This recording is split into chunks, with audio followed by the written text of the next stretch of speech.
ചിന്തരംഗ് ചിന്തരംഗ് ചിന്തരംഗ് ചിന്തരംഗമുയരുകയായി ചിത്രശലഭം പോലെ ചിന്തകളിൽ നിറയുകയായി ചെന്താമരപ്പൂ പോലെ.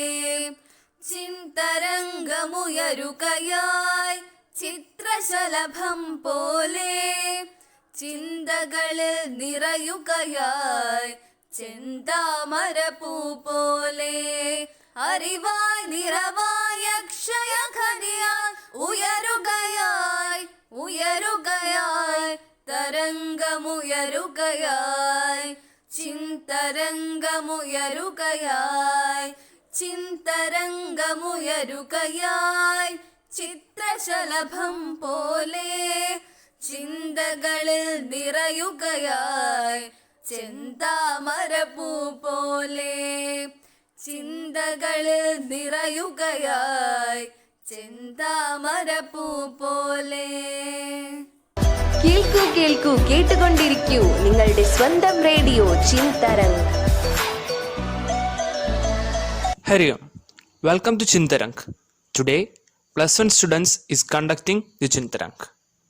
ചിന്തരംഗിലേക്ക് എല്ലാ കൂട്ടുകാർക്കും സ്വാഗതം. My name is Vishnu Gopal P and I am with Nandana Pia. Hope everyone is safe at home. നിങ്ങൾ എല്ലാവരും വീട്ടിൽ സുരക്ഷിതരായിരിക്കുന്നു എന്ന് ഞങ്ങൾ വിശ്വസിക്കുന്നു. As a part of COVID protocol, everyone should wear a mask in public settings. കൂട്ടുകാരെ, പുറത്തു പോകുമ്പോൾ mask ധരിക്കുവാൻ മറക്കരുതേ. Remember to wash your hands with soap and water. If unavailable, use sanitizer with alcohol content at least 60%. നിശ്ചിത ഇടവേളകളിൽ കൈകൾ കഴുകുവാനും sanitiser ഉപയോഗിക്കുവാനും ഓർക്കുക. Also practice social distancing when you are in public. അതോടൊപ്പം സാമൂഹിക അകലവും പാലിക്കണം. Once again, I am welcoming every listeners to Chintarang.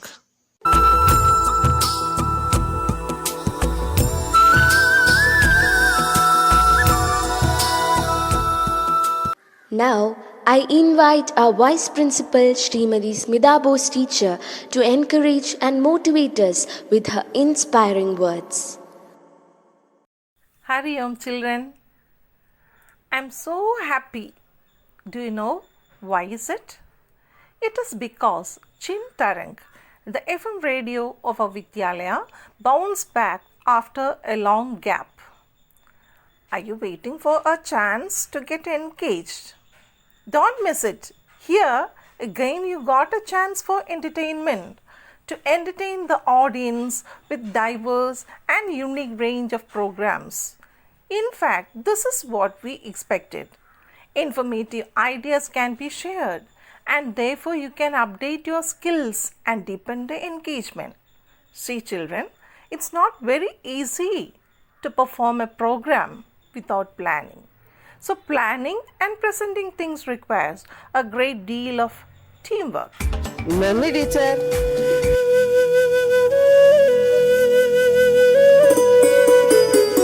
ചിന്തരംഗ് ചിന്തരംഗ് ചിന്തരംഗ്. ഇനി നമുക്ക് പരിപാടികളിലേക്ക് കടക്കാം. കേൾക്കൂ കേൾക്കൂ കേട്ടുകൊണ്ടിരിക്കൂ നിങ്ങളുടെ സ്വന്തം റേഡിയോ ചിന്തരംഗ്. കൂട്ടുകാരെ, ഈ മാസം 11-ാം തീയതി ഒരു പ്രധാനപ്പെട്ട ദിവസമായിരുന്നു. ഡിസംബർ 11 അന്താരാഷ്ട്ര പർവ്വത ദിനം. അതിനെക്കുറിച്ച് നമുക്ക് പറഞ്ഞു തരുവാനായി ഇവിടെ എത്തുന്നു നമ്മുടെ കൂട്ടുകാരി ആഷിമ അലി. അന്താരാഷ്ട്ര പർവ്വത ദിനം പർവ്വതങ്ങളുടെ സംരക്ഷണവും പർവ്വതങ്ങളുടെ സുസ്ഥിര വികസനവും മുൻനിർത്തി ഡിസംബർ 11 ആചരിക്കുന്ന ഈ ദിനം മനുഷ്യനെ സംബന്ധിച്ച് ഒരു ഓർമ്മപ്പെടുത്തൽ കൂടിയാണ്. ഭൂമിയിൽ ജീവന്റെ നിലനിൽപ്പും പരിസ്ഥിതി സന്തുലനവും കാട്, പുഴ തുടങ്ങിയ എല്ലാ വിഭവങ്ങളുടെയും കാലാവസ്ഥയുടെയും അടിസ്ഥാനം പർവ്വതങ്ങളാണ്. ഓരോ ദിവസവും വർദ്ധിച്ചു വരുന്ന പർവ്വതങ്ങളുടെ പ്രാധാന്യം കണക്കിലെടുത്ത് ഐക്യരാഷ്ട്ര സഭയുടെ നേതൃത്വത്തിലാണ് 2002 മുതൽ അന്താരാഷ്ട്ര പർവ്വത ദിനം ആചരിക്കുവാൻ തുടങ്ങിയത്.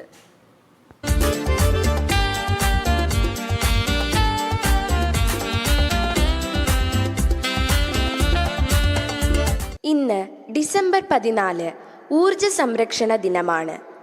ഊർജം എന്നത് നമ്മുടെ ജീവിതത്തിലെ ഒരു പ്രധാന ഘടകമാണ്.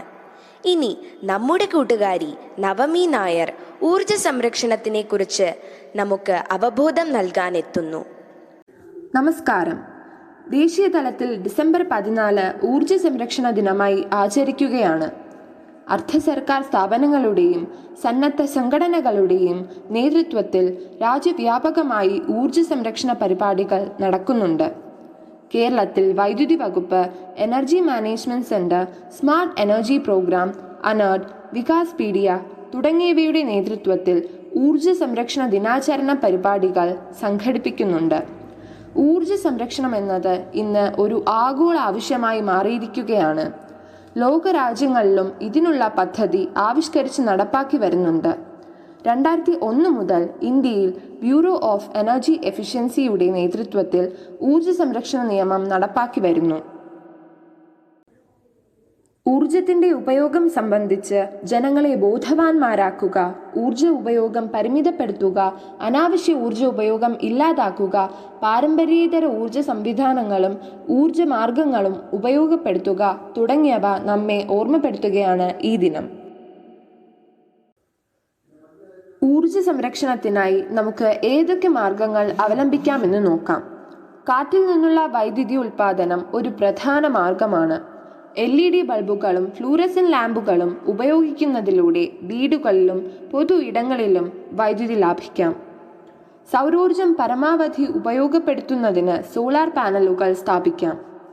ജലസംരക്ഷണം ഊർജ സംരക്ഷണത്തിന്റെ അടിസ്ഥാന ഘടകമാണ്. പാചകത്തിന് ബയോഗ്യാസ് പ്ലാന്റുകളിൽ നിന്നുള്ള ഊർജം ഉപയോഗിക്കാം. ആവശ്യം കഴിഞ്ഞാൽ സ്വിച്ച് ഓഫാക്കിയും വൈദ്യുതി ഉപയോഗം കുറഞ്ഞ ഉപകരണങ്ങൾ ഉപയോഗിച്ചും ഊർജം നമുക്ക് സംരക്ഷിക്കാം. ആഴ്ചയിൽ ഒരു ദിവസമെങ്കിലും പരമാവധി വൈദ്യുതി ഉപകരണങ്ങൾ പ്രവർത്തിപ്പിക്കാതിരിക്കുവാൻ ശ്രദ്ധിക്കുക. നിലവിൽ വൈദ്യുതി ഉപയോഗം കൂടിയ ബൾബുകൾ ഇന്നു തന്നെ മാറ്റുമെന്ന് തീരുമാനിക്കുക. വർദ്ധിച്ചു വരുന്ന ആവശ്യത്തിനനുസരിച്ച് വൈദ്യുതി ഉൽപ്പാദിപ്പിക്കുവാൻ ഇന്ന് സാധിക്കുന്നില്ല. കേരളത്തിൽ ഇന്ന് ഉപയോഗിക്കുന്ന വൈദ്യുതിയുടെ 65% അന്യ സംസ്ഥാനങ്ങളിലെ താപവൈദ്യുത നിലയങ്ങളിൽ നിന്നും ഉൽപ്പാദിപ്പിക്കുന്നവയാണ്. നീതിയുക്തമായും കാര്യക്ഷമമായും വൈദ്യുതി ഉപയോഗിക്കുന്നതിലൂടെ ഊർജം മറ്റുള്ളവർക്കു കൂടി പങ്കുവയ്ക്കുവാൻ കഴിയുന്നു. ഭൂമിയെ അന്തരീക്ഷ മലിനീകരണത്തിൽ നിന്നും രക്ഷിക്കുന്നതിനും നമുക്ക് സാധിക്കുന്നു. 1 യൂണിറ്റ് വൈദ്യുതി നമ്മുടെ വീട്ടിൽ എത്തിക്കാൻ 2 യൂണിറ്റ് വരെ വൈദ്യുതി ഉൽപ്പാദിപ്പിക്കേണ്ടതായി വരുന്നു. അതിനാൽ ഊർജം ലാഭിക്കുന്നതാണ് ഉൽപ്പാദിപ്പിക്കുന്നതിനേക്കാൾ ഉത്തമം. കരുതി വയ്ക്കാം നല്ല നാളേക്കായി. നന്ദി, നമസ്കാരം. അടുത്തതായി ഊർജ സംരക്ഷണത്തിനെ കുറിച്ച് ഒരു ഹിന്ദി കവിതയുമായി നമ്മുടെ സുഹൃത്ത് രേവതി എസ് നമ്പൂതിരി എത്തുന്നു.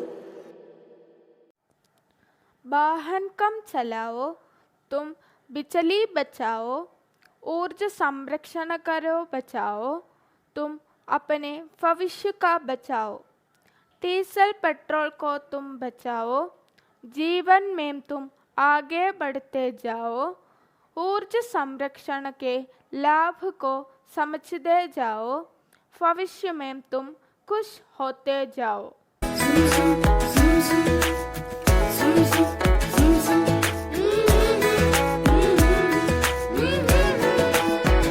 ചിന്തരംഗ് ചിന്തരംഗ് ചിന്തരംഗ്. അടുത്തതായി നമുക്കൊരു കഥ കേട്ടാലോ? ഇതാ നമുക്കൊരു കഥ പറഞ്ഞു തരുവാനായി അനന്തു എത്തുന്നു. കൂട്ടുകാരെ, ഇത് അനന്തുവിൻ്റെ സ്വന്തം സൃഷ്ടിയാണ്. Now let's dive into the story. Hari Om. The story which I am going to narrate is named Detective Jerry. The story is mainly focusing about an 11-year boy named Jerry John, shortly Jerry, who has a very good talent inside. He is curious to find new places and auspicious things find nearer to his farm side. The story begins with a slight introduction to his native place. Jerry settled in a beautiful village which is at downside of mountains and hills. Jerry's family consists of his parents and his younger brother Joe. The other people of that village often called him by his nickname Detective Jerry. People knew about his talents, and that day came. It was at night. Everybody was sleeping in their comfy bed. Nobody was asleep. Suddenly, a loud scream burst in the village, calling for help. Half of the villagers stayed out from their mattresses when they heard that sound. Jerry too was confused. So the people decided to check out what the real problem was. But they didn't find the sight of anybody. The sound again came. At this time, people followed the path of the scream. At last, they reached a bungalow. It has been said that this bungalow has been closed since years. Somebody murmured beside the crowd. On hearing that, majority in the crowd lost the capacity to even go to his stairs to push the door, and they ran back to their houses. The voice again began. People was now very afraid to walk to that path also. The people told the entire story to Jerry of what had happened in that place. People consulted Jerry because Jerry is not afraid of anything. Jerry said with a simple smile, "Yes, I will find the truth behind this whole play. Nothing to be afraid, and don't make stories about this and that. Just tell others what you experienced last night. And there is no such thing such as ghosts. It's just man's play, and I will prove it." After completing the talkative session with villagers, Jerry gathered with some of his friends to plan how to prove the truth behind it. They completed the planning in the evening. Slowly, the dark clouds started gathering. It became night, with creepy sounds all over. Jerry and his friends were hiding under the thick bushes beside that bungalow, and at midnight, that sound again came. Jerry and two of his friends clanged the door open. A pale smell was coming from that bungalow. A furious sound was heard, saying, "Who are you? What do you want?" Jerry's friends was very scared. Jerry comforted them. After striking many objects nearer to them, Jerry found the switches of light. For the God's sake, the light was working perfectly, and a man was standing with a gun above the staircase. He said, "Run away, or I will kill you." On the basis of Jerry's plan, two of his other friends started throwing stones from the rooftop window from the large mango tree. The man started fainting and eventually fell down. According to his next plan, they called police, and after some time they also arrived and take the man to jail. The next day, villagers were curious to know what had happened. Jerry narrated the whole story, and the sound has been played from a large loudspeaker. And when the man came to his sense, we asked the reason for this play. He told that he wanted to get all the land in their village, but it is only possible if the villagers will leave the land. After all the circumstances were over, the villagers congratulated Jerry and his friends for their bravery, and Jerry was once again proud of his bravery and his other talents.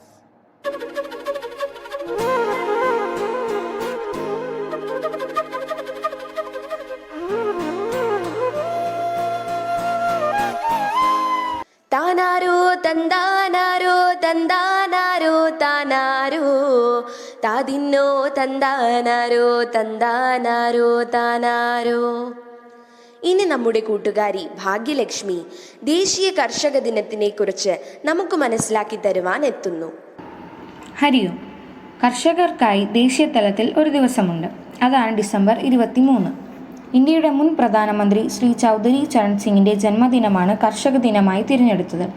1979 July മുതൽ 1980 ജാനുവരി വരെ ഇന്ത്യയുടെ പ്രധാനമന്ത്രിയായിരിക്കെ ചൗധരി ചരൺ സിംഗ് രാജ്യത്തെ കർഷകരുടെ ജീവിത നിലവാരം മെച്ചപ്പെടുത്തുന്നതിനായി ധാരാളം നയങ്ങൾ അവതരിപ്പിച്ചു. അദ്ദേഹം ഒരു കർഷകനായതുകൊണ്ടും അദ്ദേഹത്തിൻ്റെ ഓർമ്മ നിലനിർത്തുന്നതിനും കൂടിയാണ് ദേശീയ കർഷക ദിനം. രാജ്യത്തിൻ്റെ നട്ടൽ തന്നെ കർഷകരാണ്. നാടിൻ്റെ സാമ്പത്തിക പുരോഗതിക്കായി സംഭാവന നൽകുന്നവരാണ് കർഷകർ. അതുകൊണ്ട് തന്നെ ദേശീയ കർഷക ദിനാചരണം രാജ്യത്തെ മുഴുവൻ കർഷകരെയും കൃഷി ചെയ്യാൻ പ്രോത്സാഹിപ്പിക്കണം എന്ന ഓർമ്മപ്പെടുത്തലാണ് നൽകുന്നത്. നിരവധി കഷ്ടപ്പാടുകൾ സഹിച്ച് രാജ്യത്തെ ജനങ്ങൾക്ക് ഭക്ഷിക്കാൻ ആവശ്യമായ വിളകൾ ഉണ്ടാക്കുന്ന കർഷകരെ സഹായിക്കാനും അഭിനന്ദിക്കാനും നാം മറക്കരുത്. നന്ദി.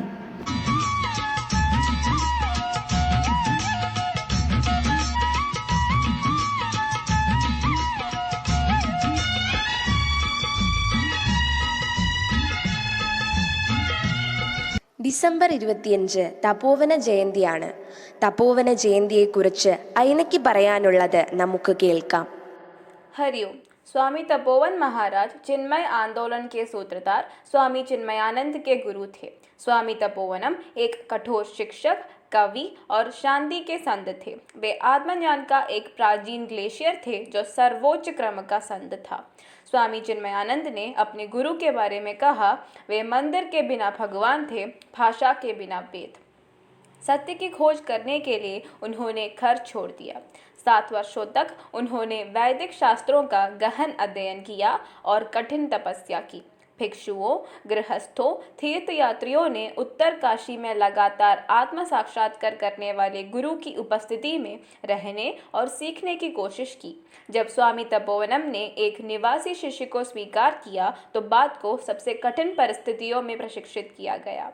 एक जीवन मुक्त या स्वसिद्ध के रूप में स्वामी तपोवनम प्रकृति के प्रेमी थे.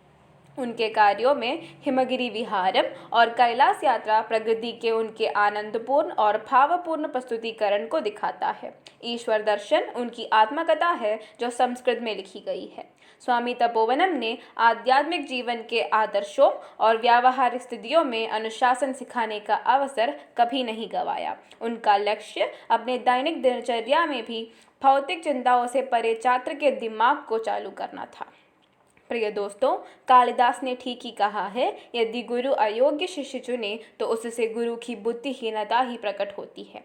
स्वामी तपोवनम की बुद्धि और ज्ञान से ही स्वामी चिन्मयानंद सरस्वती प्रसिद्ध हुए. तपोवन जयंती के इस शुभ अवसर पर मेरा कोटि कोटि प्रणाम. धन्यवाद. हरिओम. കേൾക്കൂ കേൾക്കൂ കേട്ടുകൊണ്ടിരിക്കൂ നിങ്ങളുടെ സ്വന്തം റേഡിയോ ചിന്തരംഗ്. ഡിസംബർ 25 ഗീതാ ജയന്തിയും കൂടിയാണ്. ഭഗവത്ഗീതയുടെ പ്രാധാന്യത്തെക്കുറിച്ച് നമ്മെ ഓർമ്മപ്പെടുത്തുവാൻ ഭവ്യസനിൽ എത്തുന്നു. हरिओम. भगवद्गीता. भगवता गीता भगवद्गीता एतस्य गीतोपदेशः इत्यपि नामान्तरं वर्तते. श्रीकृष्णः अत्र उपदेशकः, श्रोता अर्जुनः. वैदिकसनातनवर्णाश्रमधर्मावलम्बिना हैन्दवानां धर्मग्रन्थत्वेन विद्यते एषा भगवद्गीता. गीतायाम् 18 अध्यायाः सन्ति. अस्याः मोक्षशास्त्रं, ब्रह्मविद्या, गीतोपनिषत् इत्यादीनि नामानि अपि सन्ति. प्रत्येकस्यापि अध्यायस्य पृथक् नाम वर्तते. कृष्णार्जुनयोः संवादानुसारम् अध्यायाः विभक्ताः. यः उपनिषदाम् आत्मविचारः, साङ्ख्यज्ञानं, ज्ञानविचारः तथा सृष्टिक्रमः, उपासनाविवरणं, भगवद्विचारः एतद् सर्वमपि बोधयति स एव भगवद्गीता. श्रीमद्भगवद्गीतायां भगवता श्रीकृष्णेन अर्जुनाय ये उपदेशाः प्रदत्ताः तेषां दिशा सुस्पष्टा अस्ति. तत्र आचारमीमांसा विशेषेण प्रतिपादिता लक्ष्यते. श्रीमद्भगवद्गीतायां यानि दार्शनिकतत्त्वानि विवेचितानि तान्येवं प्रकारणोल्लेखनानि सन्ति. दक्षिणा दक्षिणः, कर्ण उत्तरा चोत्तरः, स्मृतः. धन्यवादः.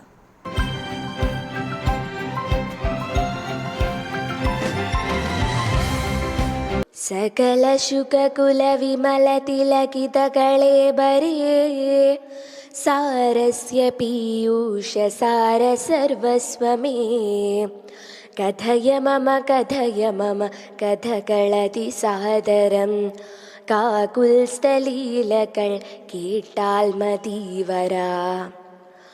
എഴുത്തച്ഛൻ്റെ അധ്യാത്മരാമായണം കിളിപ്പാട്ടിലെ കുറച്ച് വരികളാണിവ. ഞാനിത് ഇപ്പോൾ എന്തുകൊണ്ട് പാടിയെന്ന് നിങ്ങൾക്ക് മനസ്സിലായോ?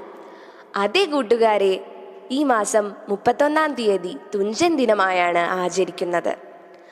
ആധുനിക മലയാള ഭാഷയുടെ പിതാവ് എന്ന് വിശേഷിപ്പിക്കപ്പെടുന്ന കവിയാണ് തുഞ്ചത്ത് രാമാനുജൻ എഴുത്തച്ഛൻ. ഇദ്ദേഹത്തിൻ്റെ ജീവിതകാലത്തെക്കുറിച്ച് വ്യക്തമായ വിവരങ്ങളില്ലെങ്കിലും 15-ാം നൂറ്റാണ്ടിനും 16-ാം നൂറ്റാണ്ടിനും ഇടയിലായി ജീവിച്ചിരുന്നുവെന്നാണ് കരുതപ്പെടുന്നത്. എഴുത്തച്ഛൻ്റെ യഥാർത്ഥ നാമം രാമാനുജൻ എന്നാണെന്നും ചില വിദഗ്ധർ അഭിപ്രായപ്പെടുന്നുണ്ട്. അധ്യാത്മ രാമായണം കിളിപ്പാട്ട്, മഹാഭാരതം കിളിപ്പാട്ട് എന്നീ കിളിപ്പാട്ട് രചനകൾ രാമാനുജൻ എഴുത്തച്ഛൻ്റേതായിട്ടുണ്ട്. ഈ കൃതികൾ ഇതിഹാസ കാവ്യങ്ങളായ വാൽമീകി രാമായണം, വ്യാസഭാരതം എന്നിവയുടെ സ്വതന്ത്ര പരിഭാഷകളായിരുന്നു. ഈ 2 കൃതികൾക്ക് പുറമെ ഹരിനാമ കീർത്തനം, ഭാഗവതം കിളിപ്പാട്ട് എന്നീ ചെറിയ കാവ്യങ്ങളും എഴുത്തച്ഛൻ്റേതായിട്ടുണ്ടെന്ന് കരുതപ്പെടുന്നു. തുഞ്ചത്ത് എഴുത്തച്ഛൻ്റെ സ്മരണ നിലനിർത്തുന്നതിനായി ആഘോഷിക്കുന്ന ദിനമാണ് തുഞ്ചൻ ദിനം. എല്ലാ വർഷവും ഡിസംബർ 31-നാണ് തുഞ്ചൻ ദിനം കൊണ്ടാടുന്നത്. ഈ ദിനം വളരെ വിപുലമായ പരിപാടികളോടെ തിരൂരിലെ തുഞ്ചൻ സ്മാരകത്തിൽ ആഘോഷിച്ചു വരുന്നു.